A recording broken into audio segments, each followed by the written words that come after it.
बोल वृंदावन बिहारी लाल की जय, बोल बांके बिहारी लाल की। आज हम आपको श्रीमद् भागवत महापुराण में चित्रकेतु का वैराग्य तथा संकर्षण देव के दर्शन के बारे में आपको सुनाते हैं। श्री सुखदेव जी कहते हैं, परीक्षित, देव ऋषि नारद ने मृत राजकुमार के जीवात्मा को शोकाकुल स्वजनों के सामने प्रत्यक्ष बुलाकर कहा। देव ऋषि नारद ने कहा कि जीवात्मा ने, तुम्हारा कल्याण हो। देखो, तुम्हारे माता पिता सुहृद संबंधी तुम्हारे वियोग से अत्यंत शोकाकुल हो रहे हैं। बात समझ में आ गई? क्योंकि वो सामर्थ्यवान है नारद, इसलिए तुम अपने शरीर में आ जाओ और शेष आयु अपने सगे संबंधियों के साथ ही रहकर व्यतीत करो। अपने पिता के दिए हुए भोगों को भोगो और राज सिंहासन पर बैठो। जीवात्मा ने कहा कि देव ऋषि जी, मैं अपने कर्मों के अनुसार देवता, मनुष्य, पशु पक्षी आदि योनियों में न जाने कितने जन्मों से भटक रहा हूँ। उनमें से ये लोग किस जन्म में मेरे माता पिता हुए। विभिन्न जन्मों में सभी एक दूसरे के भाई बंधु, नाती गोती, शत्रु मित्र, मध्यस्थ, उदासीन और द्वेषी होते रहते हैं। जैसे स्वर्ण आदि क्रय विक्रय की वस्तुएं एक व्यापारी से दूसरे के पास जाती आती रहती हैं। जैसे ऐसे समझो कि आपने सोने की अंगूठी खरीदी, कुछ साल पहनी और सुनार को दे दी। उसने उसको गला करके कोई दूसरा आभूषण बना दिया। सोना तो वही है, लेकिन आभूषण बदल गया।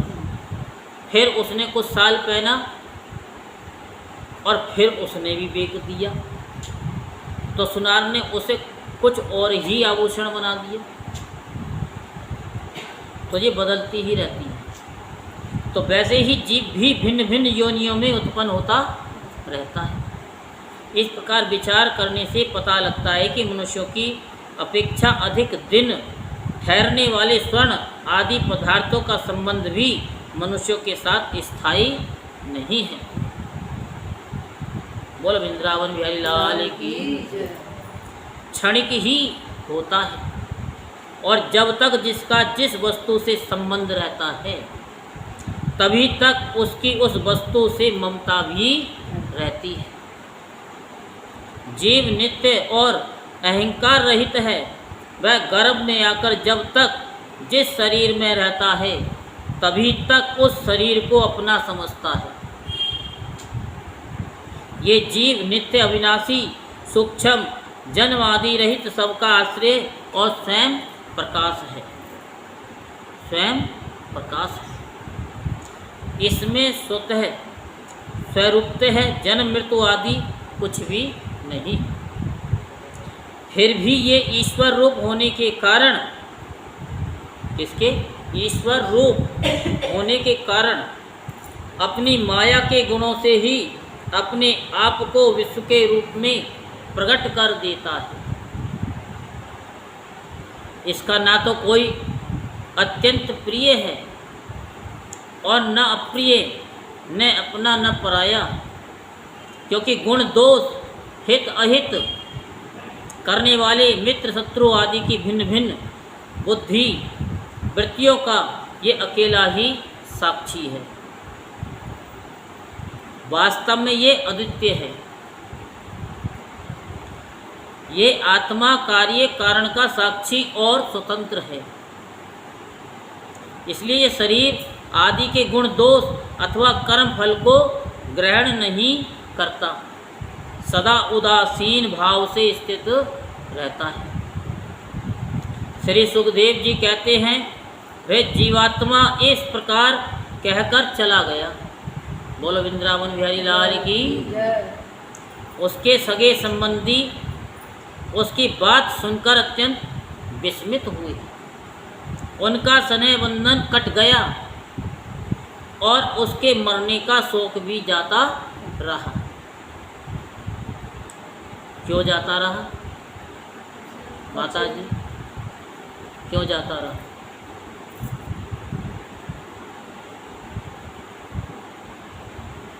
बताइए, तुम बताओ। यूँ जाता रहा, उन्होंने ज्ञान दिया ना, और लड़के ने भी आकर के बोला कि भाई ना कोई, मैं कितना जन्म ले चुका हूँ, ना ये मेरे कौन से जन्म में मेरे माता पिता थे, और इंसान ऐसे ही जाता है आता है, एक दूसरे के ऐसे ही रिश्ते बदलते रहते हैं, आपस में मरता है। उसको ज्ञान आ गया, वो गया तो उसे ज्ञान आ गया, ज्ञान आ गया, और वही ज्ञान उन्होंने उनको दिया। दिया। देवजी नारद जी कहने लगे कि तुम इनके साथ रहो, तो मैं रह के क्या करूँगा? क्योंकि ये कल भी हमने बताया कि जो हम देख रहे हैं वो एक शक्ति है, वही एक शिव है, वही ब्रह्मा है, वही विष्णु है, वही शंकर है। जो चीज़ हम देख रहे हैं, अपनी नाक किसको अच्छी नहीं लगती बताओ? सबको अपनी अच्छी लगती है, चाहे कितनी भी भुंडी हो उसकी नाक। भुंडी समझते हो ना, हाँ, बेकार, लेकिन वो पंजाबी शब्द है, पंजाबी शब्द है। पंजाबी शब्द है। नहीं, तो मुझे पसंद है। क्या है ये बोलते हैं कि सबको अच्छा लगता है, लेकिन इस शरीर से जो आंखों से हम देख रहे हैं, वो देख कौन रहा है? हम देख रहे हैं? नहीं, वो देख रहा है। करने वाला ही वही है, कराने वाला भी वही है, लेकिन हम अपने आप को मान बैठते हैं कि हम सुंदर हैं। फिर हम शीशे में देखेंगे, हाँ जी, यूँ करके पता नहीं किस तरीके से देखते हैं। नहीं, आप ये देखो कि हमारे अंदर जो बैठा है, माता जी एक भजन सुनाती है कि तेरी रचना कितनी सुंदर, तू कितना सुंदर होगा, है। तो वही चीज़ कहते, सोचो ना कि उस परमात्मा ने हमारे अंदर वो अंश डाला है और उससे हम सुंदर बने हैं। शरीर से सुंदर नहीं, अपने भाव से सुंदर होते हैं हम, अपने विचार से सुंदर होते हैं कि हमारे विचार कितने अच्छे हैं एक दूसरे के प्रति। आपका शरीर बेशक सुंदर हो और कर्म आपके कसाई वाले हो, कोई आपको अच्छा कहेगा, आपको खुद स्वयं गलानी होगी कि मैं इस कर्म को कर रहा हूँ, चाहे वो आपकी कितनी ही मजबूरी क्यों ना हो, लेकिन आपको अपने आप में गिल्टी महसूस होगी। अगर इंसानियत नाम की कोई चीज़ है उसके अंदर। बोलो वृंदावन बिहारी लाल की। इसके बाद जाति वालों ने बालक की मृत देह को ले जाकर तत्कालोचित संस्कार और दैहिक क्रियाएं पूर्ण की और उस दुस्तज्जे शनि को छोड़ दिया, जिसके कारण शोक, मोह और भय और दुख की प्राप्ति होती है। परीक्षित, जिन रानियों ने बच्चे को विष दिया था, वे बाल हत्या के कारण श्रीहीन हो गई थी और लज्जा के मारे आँख तक नहीं उठा सकती थी, क्योंकि शर्म, लज्जा नाम की भी कोई चीज़ होती है कि नहीं होती है? बहुत बड़ी चीज़ होती है। कहते हैं ना कि जिसकी उतर गई लोई उसका करेगा क्या कोई। तो उन्होंने भी अपने आप में कि ये मैंने ये कर्म किया, इन बच्चे को हमने विष दिया, हमें ऐसा नहीं करना चाहिए था। तो जो कोई बुरे कर्म करता है तो उसकी फिर नज़र उठती नहीं है, क्योंकि भजन भी तो गाती, माता जी भी गाती है कि चाहे कितनी भी सजा देना, नज़रों से न गिराना, नज़रों से जो गिर गया तो मुश्किल है संभल पाना। और जब माता जी आ गई हैं तो कुछ बोल भी रहे हम, क्योंकि इनका भाव है, और नहीं तो हम पे कहाँ बोलना आता है। उन्होंने अंगिरा ऋषि के उपदेश को याद करके मात्सर्यहीन हो यमुना के तट पर ब्राह्मणों के आदेश अनुसार बाल हत्या का प्रायश्चित किया।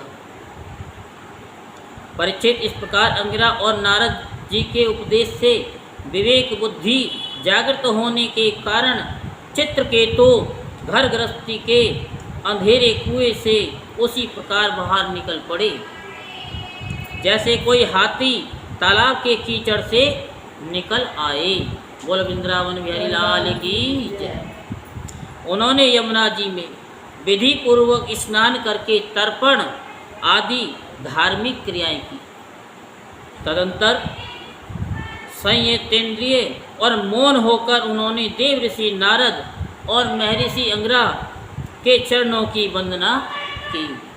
भगवान नारद ने देखा कि चित्रकेतु जितेंद्रिय भगवत भक्त और शरणागत हैं, अतः उन्होंने बहुत प्रसन्न होकर उन्हें इस विद्या का उपदेश किया। देव ऋषि नारद जी ने यों उपदेश किया। ओंकार स्वरूप भगवान आप वासुदेव, प्रद्युम्न, अनिरुद्ध और संकर्षण के रूप में क्रमशः चित्त, बुद्धि, मन और अहंकार के अधिष्ठाता हैं। मैं आपके इस चतुर्व्यूह रूप का बार बार नमस्कार पूर्वक ध्यान करता हूँ। आप विशुद्ध विज्ञान स्वरूप हैं। आपकी मूर्ति परमानंदमयी है। आप अपनी स्वरूप भूत आनंद में ही मगन और परम शांत हैं। वे दृष्टि आपको छू तक नहीं सकती। बोलो वृंदावन बिहारी लाल की। मैं आपको नमस्कार करता हूँ। अपने स्वरूप भूत आनंद की अनुभूति से ही आपने माया जनित राग द्वेष आदि दोषों का तिरस्कार कर रखा है। मैं आपको नमस्कार करता हूँ। आप सबकी समस्त इंद्रियों के प्रेरक परम महान और विराट स्वरूप है। मैं आपको नमस्कार करता हूँ। मन सहित वाणी आप तक न पहुँचकर बीच से ही लौट जाती है। उसके उपरत हो जाने पर जो अद्वितीय नाम स्वरूप रहित चेतन मात्र और कार्य कारण से परे की वस्तु रह जाती है, वह हमारी रक्षा करे। बोलो वृंदावन बिहारी लाल की जय। यह कार्य कारण रूप जगत जिनसे उत्पन्न होता है, जिनमें स्थित है और जिसमें लीन हो जाते हैं, तथा जो मिट्टी की वस्तुओं में व्याप्त मृत्तिका के समान सब में ओतप्रोत है, उन पर ब्रह्म स्वरूप आपको मैं नमस्कार करता हूँ। यद्यपि आप आकाश के समान बाहर भीतर एक रस व्याप्त हैं, तथापि आपको मन, बुद्धि और ज्ञानेंद्रियाँ अपनी ज्ञान शक्ति से नहीं जान सकती और प्राण तथा कर्म इंद्रियाँ अपनी क्रिया रूप शक्ति से स्पर्श भी नहीं कर सकती। मैं आपको नमस्कार करता हूँ। शरीर, इंद्रिय, प्राण, मन और बुद्धि जागृत तथा सपन अवस्थाओं में आपके चेतांश से युक्त होकर ही अपना अपना काम करते हैं, तथा सुषुप्ति और मूर्छा की अवस्थाओं में आपके चेतांश से युक्त न होने के कारण अपना अपना काम करने में असमर्थ हो जाते हैं। ठीक वैसे ही जैसे लोहा अग्नि से तप्त होने पर जला सकता है, अन्यथा नहीं। जैसे दृष्टा के वह भी आपका ही एक नाम है। जागृत आदि अवस्थाओं में आप उसे स्वीकार कर लेते हैं। वास्तव में आपसे पृथक उनका कोई अस्तित्व नहीं है। ओंकार स्वरूप महाप्रभावशाली महाविभूतिपति भगवान महापुरुष को नमस्कार है।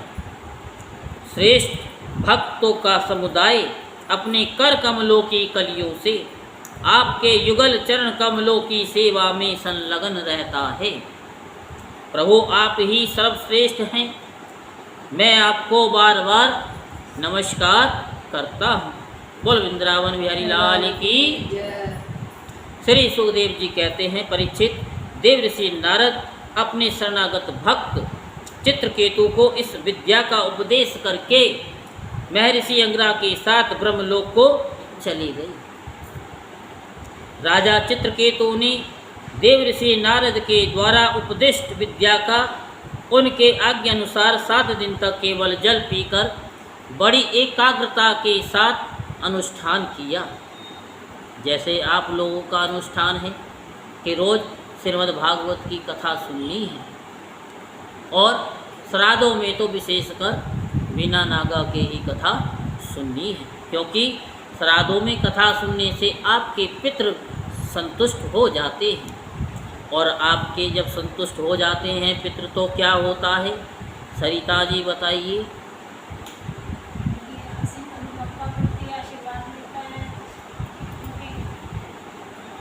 और घर में सारे मंगल कार्य होते हैं, फिर अमंगल नहीं होता। तदंतर उस विद्या के अनुष्ठान से 7 रात के पश्चात राजा चित्रकेतु को विद्याधरों का अखंड आधिपत्य प्राप्त हुआ। इसके बाद कुछ ही दिनों में इस विद्या के प्रभाव से उसका मन और भी शुद्ध हो गया। अब वे देवादिदेव भगवान शेष जी के चरणों के समीप पहुंच गए। उन्होंने देखा कि भगवान शेष जी सिद्धेश्वरों के मंडल में विराजमान हैं। उनका शरीर कमलनाल के समान गौरवर्ण है, उस पर नीले रंग का वस्त्र फहरा रहा है, सिर पर किरीट, बाहों में बाजूबंद, कमर में करधनी और कलाई में कंगन आदि आभूषण चमक रहे हैं। नेत्र रत्नारे हैं और मुख पर प्रसन्नता छा रही है। भगवान शेष जी का दर्शन करते ही राजऋषि चित्रकेतु के सारे पाप नष्ट हो गए। उनका अंतःकरण स्वच्छ और निर्मल हो गया।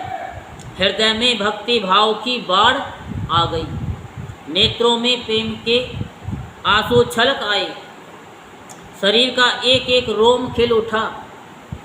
उन्होंने ऐसी ही स्थिति में आदि पुरुष भगवान शेष को नमस्कार किया। बोल वृंदावन बिहारी लाल की जय। उनके नेत्रों से प्रेम के आंसू टप टप गिरते जा रहे थे। इससे भगवान शेष के चरण रखने की चौकी भीग गई। प्रेमोद्रक के कारण उनके मुंह से एक अक्षर भी न निकल सका। वे बहुत देर तक शेष भगवान की कुछ भी स्तुति न कर सके। थोड़ी देर बाद उन्हें बोलने की कुछ शक्ति प्राप्त हुई। उन्होंने विवेक बुद्धि से मन को समाहित किया और संपूर्ण इंद्रियों की वाह्य वृत्ति को रोका।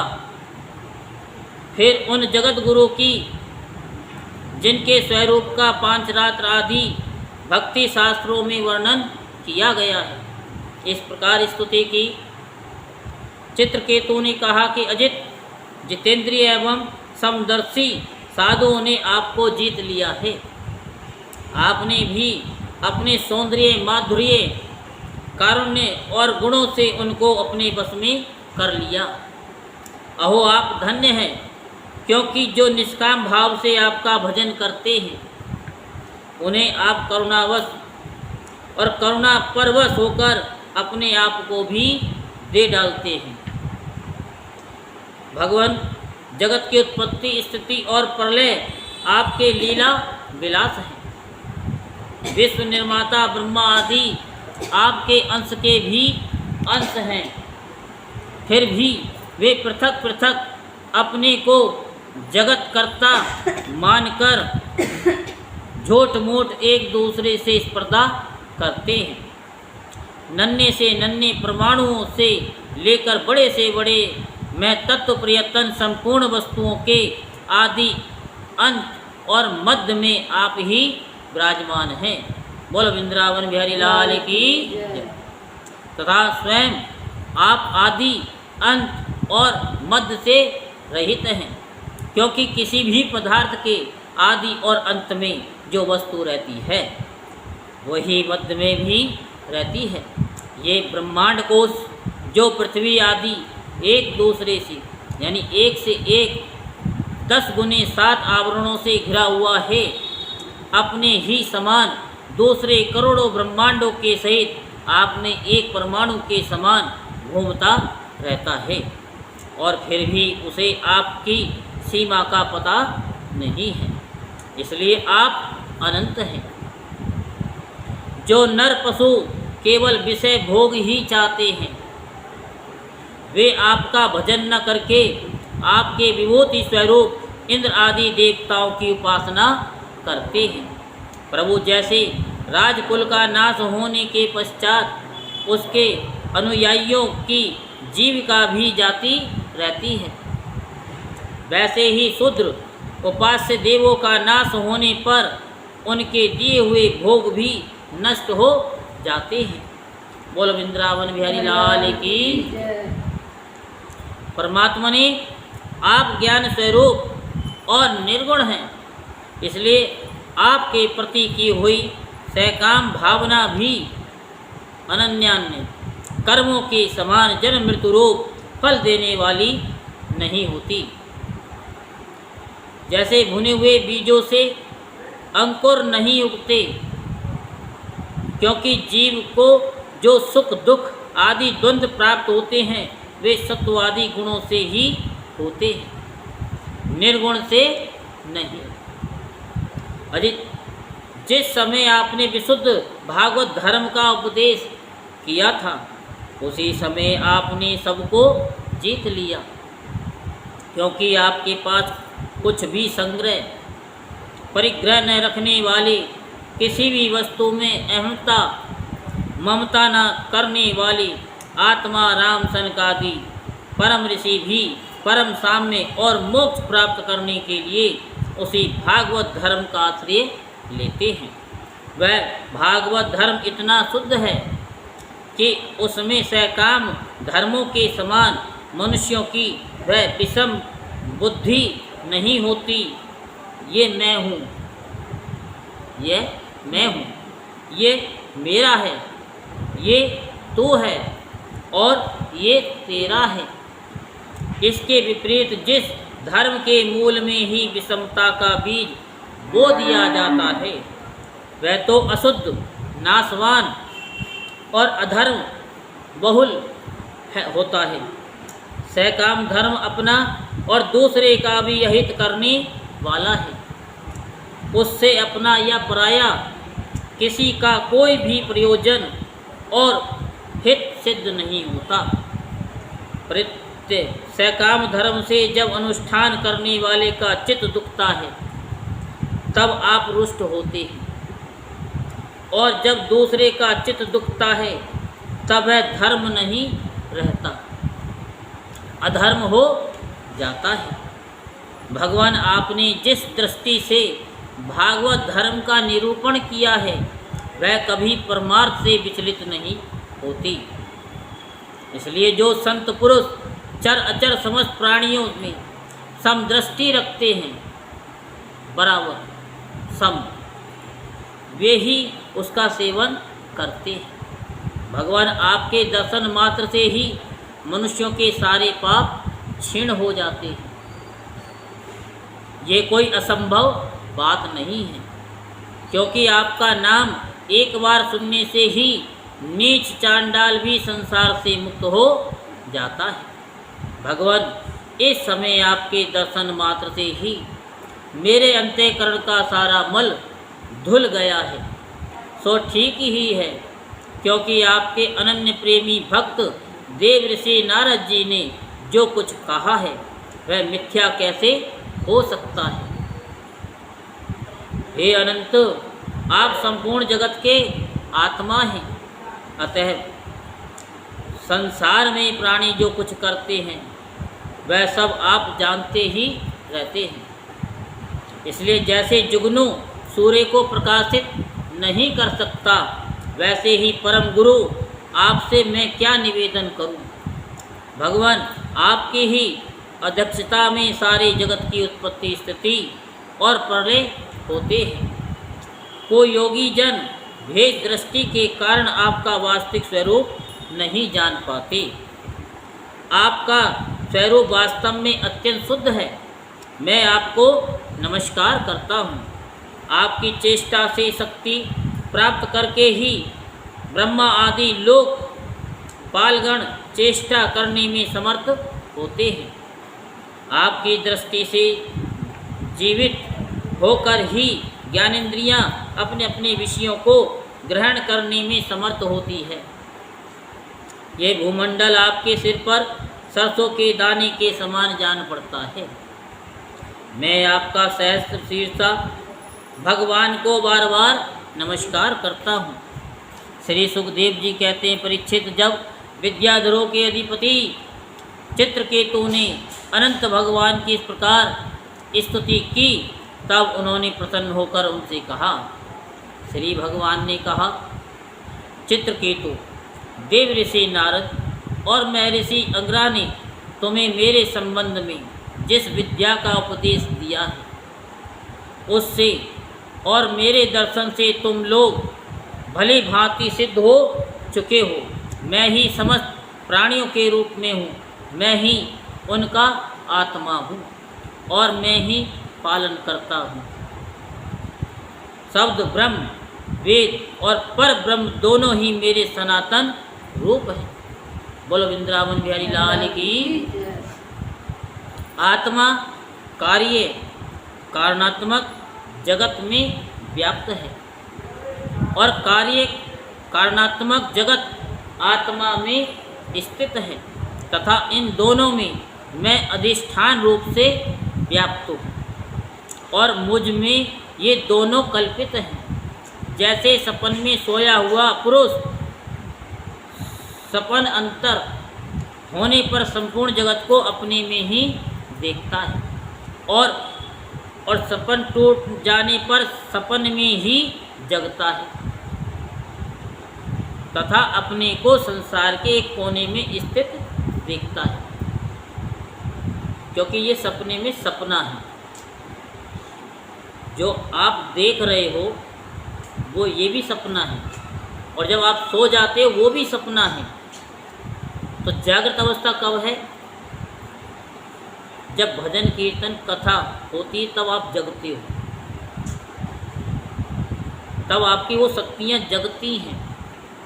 जब आप ध्यान में बैठ जाते हो तब वो जागृत अवस्था होती है, और नहीं तो सारा सपना ही है। यानी ये शास्त्र कहते हैं कि सत हरि जगत सब सपना। ये जगत जो है सपना है, आता है और चला जाता है। लेकिन जो परमात्मा को एक बार पाले वही एक जागृत अवस्था होती है, परंतु वास्तव में वह भी सपन ही है। वैसे ही जीव की जागृत आदि अवस्थाएं परमेश्वर की ही माया है। जब आप ध्यान में बैठते हो तो माया का पर्दा हटता हुआ चला जाता है और वो फिर वो परमात्मा अपना रूप दिखाई देता है। पहले परमात्मा का दर्शन कहाँ पर होता है? सपने में होता है, फिर ध्यान में होता है और फिर ध्यान के बाद में फिर साक्षात दर्शन होता है। आपको मैं बिल्कुल सत्य बात बताता हूँ कि प्रत्येक प्राणी से भगवान एक बार जरूर मिलते हैं, सबसे मिलते हैं, लेकिन हम उनको पहचान नहीं पाते। वो कभी आपके रूप में, कभी हमारे रूप में, कभी इनके रूप में, पता नहीं कब किनके रूप में वो दर्शन दे जाते हैं। कभी आप ध्यान करना, अगर आप ध्यान से कथा सुनने हो तो व्यासपीठ पे जो इंसान यहाँ बैठा है कोई भी, उसमें आप अपने आप को बैठ करके आप अपनी ही कहते छवि को देखेंगे कि ये कथा मैं सुना रही हूँ। तो वो एक वास्तविक आपकी शक्ति जागृत हो जाएगी जब ये लक्षण आपको दिखाई दें कि देखते देखते आपको खुद ये लगे कि ये व्यासपीठ पर बैठ कर कथा मैं सुना रहा हूँ, मैं सुना रही हूँ। आपका शरीर वहाँ है लेकिन वो शरीर यहाँ दिखाई दे तो समझो कि आपकी शक्ति जागृत हो चुकी है। अन्यथा कितना ही तुम भजन कीर्तन कर लो, वहाँ तक नहीं पहुँचोगे, क्योंकि कथा से ही, कथा एक ऐसी है कि थपकी की तरह पीट पीट करके आपके मन के, हृदय के, शरीर के मैल को, कितना भी कीचड़ वाला हो, धीरे धीरे करके वो सारी साफ कर देती है। तो ये आपको मैंने आज पहली बार बताया, ये पहले बता चुका नहीं, पहली बार बताया कि जब आपको ये लगे कि व्यासपीठ पे बैठ करके और आपका ही चेहरा आपको नजर आए, तो समझो कि आपकी शक्ति जागृत हो गई। और जितना व्यासपीठ से दूर बैठोगे उतना आपको जल्दी वो मिलेगा इसका फल, क्योंकि वो दृष्टि जब पड़ती है दूर से तो वो एक त्राटक की तरह पड़ जाती है, और फिर हमारा मन एकाग्र हो जाता है और फिर दर्शन प्रभु के हो जाते हैं। यूँ जानकर सबके साक्षी मायातीत परमात्मा का ही स्मरण करना चाहिए। सोया हुआ पुरुष जिसकी सहायता से अपनी निद्रा और उसके अतीन्द्रिय सुख का अनुभव करता है, वह ब्रह्म में ही है। उसे तुम अपनी आत्मा समझो। पुरुष निद्रा और जागृति इन दोनों अवस्थाओं का अनुभव करने वाला है। वह उन अवस्थाओं में अनुगत होने पर भी वास्तव में उनसे पृथक है। बोल वृंदावन बिहारी लाल की। वह सब अवस्थाओं में रहने वाला अखंड एक रस ज्ञान ही ब्रह्म है, ज्ञान ही ब्रह्म है, वही पर ब्रह्म है। जब जीव मेरे स्वरूप को भूल जाता है तब वह अपने को अलग मान बैठता है। इसी से उसे संसार के चक्कर में पड़ना पड़ता है और जन्म पर जन्म तथा मृत्यु पे मृत्यु प्राप्त होती रहती है। ये मनुष्य योनि ज्ञान और विज्ञान का मूल स्रोत है। जो इसे पाकर भी अपने आत्म स्वरूप परमात्मा को नहीं जान लेता, उसे कहीं किसी भी योनि में शांति नहीं मिलती। कल यही बताया था कि इसी को तत्व ज्ञान बोलते हैं, कि हमको अपने परमात्मा से मिलना है, अपने आप से मिलना है। फिर आप खुद बोलोगे कि देखा अपने आप को, दिल दीवाना हो गया, न छेड़ो मुझे यारों में खुद पे मस्ताना हो गया। फिर आप अपने आप में मस्त रहोगे। चाहे कितना भी संकट आए वो आपको छू भी नहीं सकता। राजन सांसारिक सुख के लिए जो चेष्टाएं की जाती हैं उनमें श्रम है, कलेश है, और जिस परम सुख के उद्देश्य से वे की जाती हैं उसके ठीक विपरीत परम दुख देती है। कोई भी वस्तु है कि इससे हमें सुख मिलेगा, उससे सुख नहीं मिलता, उससे दुख ही मिलता है।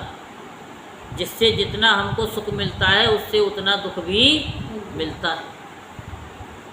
चाहे वो आपका वाहन हो, चाहे वो आपका पति हो, चाहे वो आपका बेटा हो, चाहे आप सोचें कि मेरा बहुत बड़ा मकान बन जाए और मकान बन गया तो तब भी दुखी रहोगे, क्योंकि तुम्हारी आसक्ति उसके अंदर घुस चुकी है।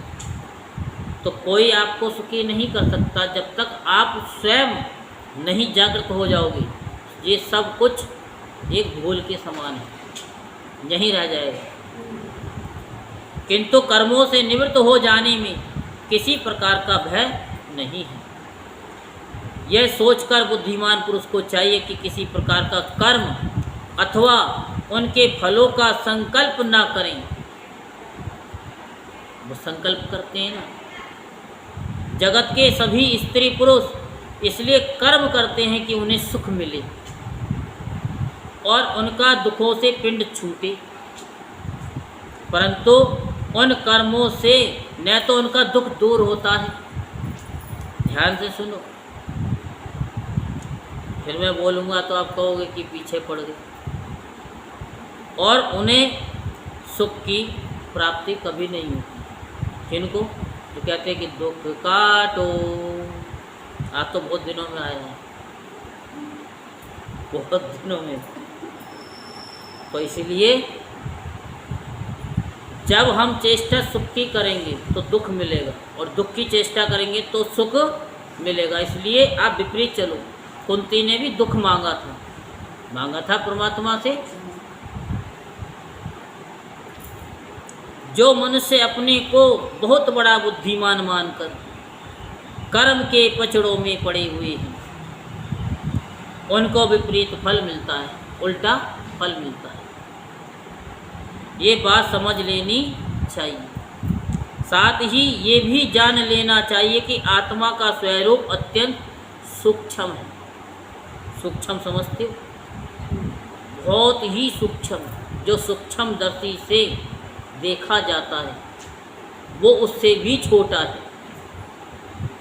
जागृत, सपन और सुषुप्ति, इन तीनों अवस्थाओं में तथा इनके अभिमानियों से विलक्षण हैं। ये जानकर इस लोक में देखे और परलोक के सुने हुए विषय भोगों से विवेक बुद्धि के द्वारा अपना पिंड छुड़ा ले और ज्ञान तथा विज्ञान में ही संतुष्ट रहकर मेरा भक्त हो जाए। आप ये मत सोचो कि लोग हमको अच्छा कहें। आप तो ये काम करो कि लोग आपकी निंदा करें। ये नहीं कह रहा कि आप गलत काम करो, लेकिन वो आपकी निंदा करें तो आप उनसे चिढ़ो मत। क्यों? क्योंकि जो निंदा कर रहे हैं वही आपकी फसल को, जो दुख वाली फसल है, उसको काट रहे। जो लोग योग मार्ग का तत्व समझने में निपुण हैं, उनको भली बात समझ लेना चाहिए कि जीव का सबसे बड़ा स्वार्थ और परमार्थ केवल इतना ही है कि वह ब्रह्म और आत्मा की एकता का अनुभव कर ले, एकता का अनुभव कर ले, उसको पा ले।